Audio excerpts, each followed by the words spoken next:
So guys, आज हम करने वाले हैं एक ऐसे एक्शन साईफाई मूवी का रिकैप जिसमें दरअसल हमें एक ऐसे क्रिएचर के बारे में पता चलता है जो 10 लाख सालों से भी पहले लुप्त हो चुके होते हैं, लेकिन किसी तरह से वो हमें वापस आते हुए दिखते हैं, जो कि साइज में ब्लू व्हेल से भी बड़े और खतरनाक होते हैं। तो दोस्तों, बिना और देरी किए और स्पॉयलर्स का ध्यान रखते हुए इस वीडियो को शुरू करते हैं। तो दोस्तों, यहाँ पर हमें मूवी के ओपनिंग सीन में जोनस टेलर नाम का एक शख्स, जो कि दरअसल प्रोफेशनल डाइवर होता है, वो एक डाइवर्स के ग्रुप को बचाने की कोशिश करते हुए दिखता है, जो कि दरअसल एक सबमरीन में समुद्र के गहराइयों में फंसे हुए होते हैं, जिनमें से जोनस कई लोगों को अपने सबमरीन में लाने में कामयाब होता है, जिसमें से एक शख्स डॉक्टर हेलर भी होता है।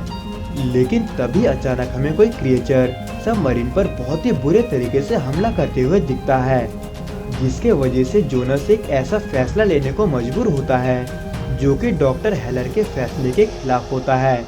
क्योंकि जोनस के फैसले के मुताबिक जोनस उन सभी को बचाना चाहता था जो कि सबमरीन में आ चुके थे, जो कि अगर ज्यादा और देर तक पानी में रहते तो वो उनके साथ ही मारे जाते, जिनको उस सिचुएशन से निकाल पाना नामुमकिन था। इसलिए जोनस ने उन लोगों को बचाने के बारे में सोचा जिनके बचने के चांसेस थे, जो कि जोनस करते हुए भी नजर आता है और कई लोगों को ऐन मौके पर बचाते हुए दिखता है। जिसके अगले सीन में हमें ये पता चलता है कि इस घटना को हुए 5 साल हो चुके हैं, जहां पर हमें चाइना के समुद्र के बीचों बीच एक मानवन नाम का अंडर वाटर रिसर्च फैसिलिटी दिखता है, जिसको जैक मॉरिस और डॉक्टर मिनवे जंग चलाते हैं, जिसमें हमें एक डीप वाटर ऑपरेशन को डॉक्टर मिनवे जंग की बेटी सियून चलाते हुए दिखती है, जिसके टीम में रिमोट एक्सप्लोरर डीजे, जैक्स हर्ड, मैक, स्लेस्ट,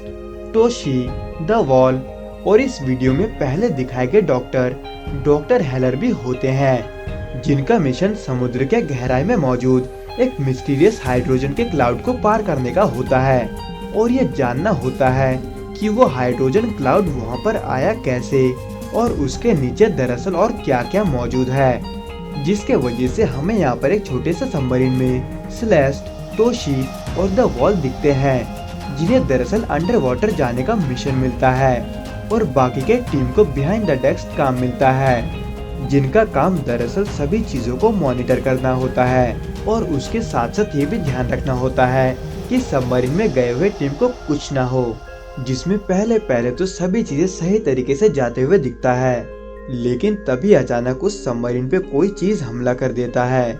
और ये हमला कई बार जारी रहता है, जिसके वजह से सबमरीन का मानव वन से कांटेक्ट टूट जाता है और सबमरीन के कैप्टन सेलेस्ट घायल हो जाती है, जिसके वजह से हमें यहाँ पर मानव वन में एक मीटिंग होते हुए दिखता है,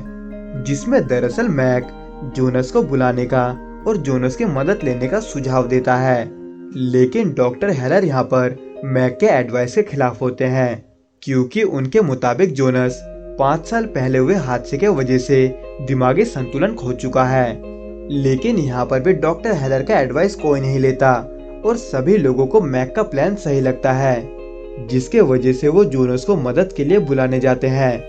जो कि ताइवान के बार में मजे करते हुए दिखता है, जहाँ पर जोनस के घर पर डॉक्टर जैंग और जोनस का दोस्त मैक जोनस का इंतजार कर रहे होते हैं, जहाँ पर मैक और डॉक्टर जैंग अपने पूरे सिचुएशन को जोनस को बताते हैं, लेकिन जोनस इस काम को करने से इनकार करता है। हालांकि डॉक्टर जैंग यहाँ पर जोनस को पैसों का लालच भी देते हैं, लेकिन फिर भी जोनस नहीं मानता। लेकिन जब जोनस ये सुनता है कि उस सबमरीन में जोनस की एक्स वाइफ सेलेस्ट भी फंसी हुई है, तो वो इस काम को करने के लिए राजी होता है। लेकिन इसी के दूसरी तरफ मानव वन में डॉक्टर जैंग की बेटी सियून इस मैटर को अपने हाथ में लेने का फैसला लेती है और खुद ही डाइविंग करके उन सभी डाइवर्स को उस सिचुएशन से बाहर निकालने की कोशिश करती है।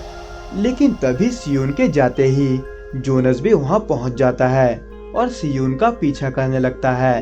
हालांकि सियून को यहाँ पर दूसरा क्रू मिल जाता है, लेकिन सियून जैसे ही उस क्रू को बचाने के लिए जाती है, एक बहुत ही बड़ा स्क्विड सियून के सबमरीन को जकड़ देता है और धीरे धीरे सबमरीन को तोड़ने के लिए प्रेशर डालने लगता है। लेकिन जैसे ही सियून का सबमरीन टूटने वाला होता है, वैसे ही वहाँ पर हमें एक बहुत ही बड़ा शार्क जो कि 75 फुट लंबा होता है, वो स्क्विड को मारते हुए दिखता है, जिसके वजह से सियोन की जान बच जाती है।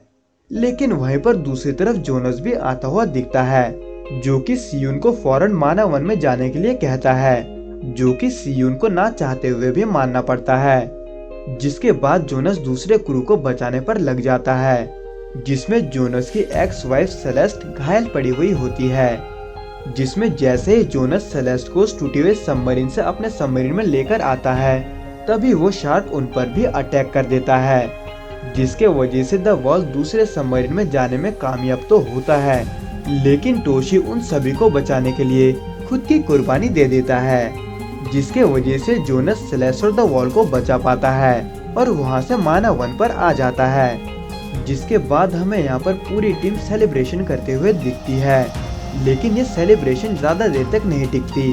क्योंकि मानव वन में एक बहुत ही बड़ा शार्क हमला कर देता है, जिसके दांतों के छाप अभी भी वहाँ पर दिखाई देते हैं। जिसके बाद उन्हें ये पता चलता है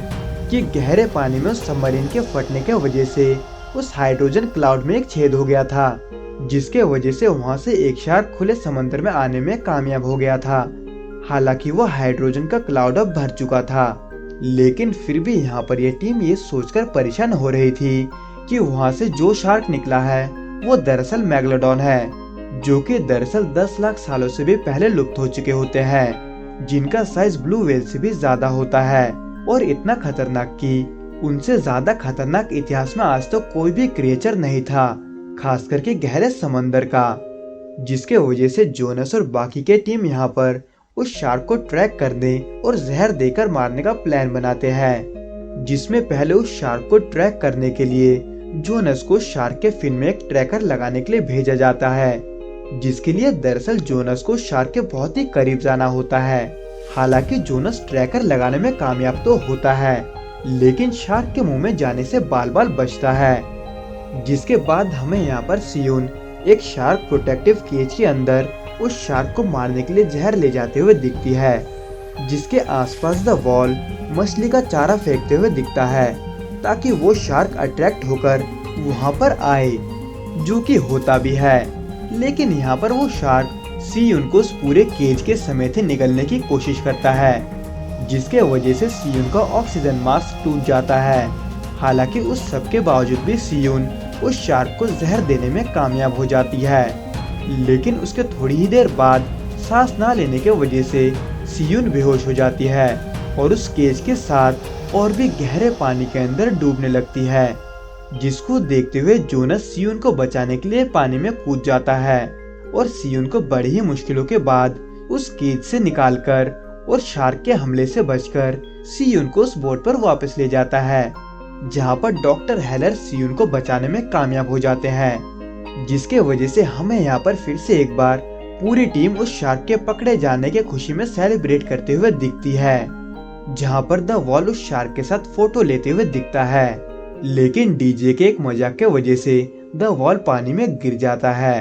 और तभी एक बहुत ही बड़ी शार्क द वॉल को पूरा निगलते हुए और उस शार्क को काटते हुए दिखती है, जिसके वजह से उस बोट के सारे लोग पानी में गिरने पर मजबूर हो जाते हैं और वो बोट भी पूरे तरीके से पलट जाती है। जिसके बाद जोनस को अपने शक पर पूरा यकीन हो जाता है,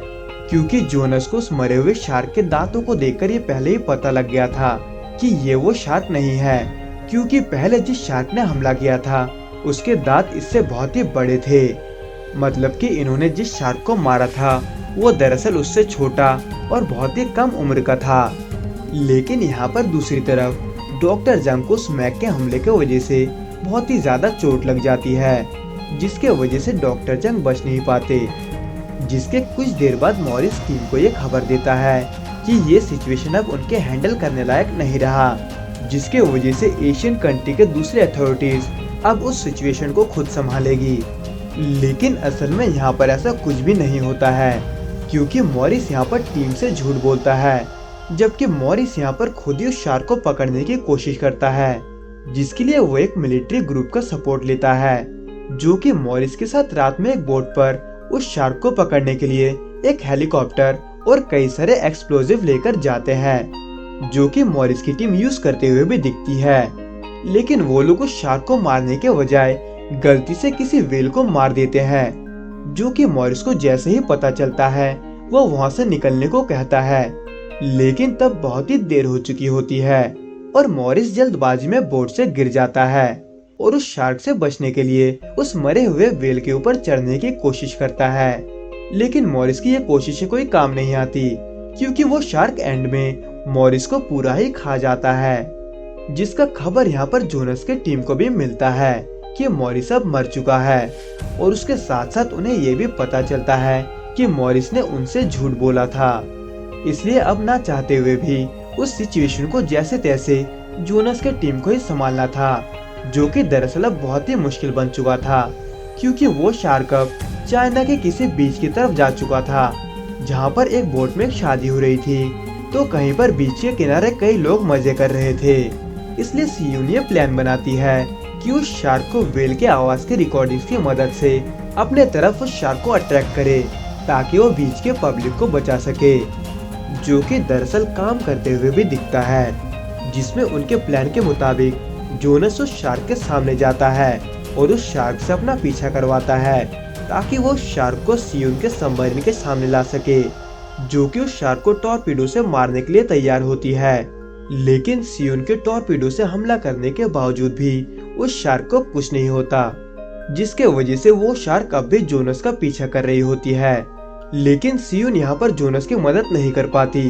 क्योंकि वहीं पर दूसरी तरफ आसमान में दो न्यूज हेलीकॉप्टर उड़ते हुए दिखते हैं, जो कि बेवकूफी के वजह से एक दूसरे से टकरा जाते हैं, जिनमें से एक हेलीकॉप्टर जोनस के बाकी के टीम के जहाज के ऊपर जाकर गिरने लगता है, जिसके वजह से उस जहाज के लोग पानी पर गिर जाते हैं, जिनकी मदद करने सियून वहां पर पहुंच जाती है। लेकिन वहीं पर दूसरी तरफ जोनस की हालत बहुत ही खराब होती है, क्योंकि जोनस के मिनी सबमरीन का टॉर्पीडो काम नहीं करता, जिसके वजह से जोनस उस शार्क पर अपने टॉर्पीडो से हमला नहीं कर सकता। लेकिन कोई चारा ना पाते हुए जोनस बिना टॉर्पीडो के ही उस शार्क का सामना करने के लिए आगे बढ़ता है। और जैसे ही वो शार्क जोनस को खाने वाली होती है, वैसे ही जोनस अपने सबमरीन को नीचे करके अपने सबमरीन के टूटे हुए हिस्से से उस शार्क का पूरा पेट चीर देता है। हालांकि फिर भी वो शार्क नहीं मरती, जिसके वजह से जोनस उस शार्क के आंखों पर भी हमला करता है।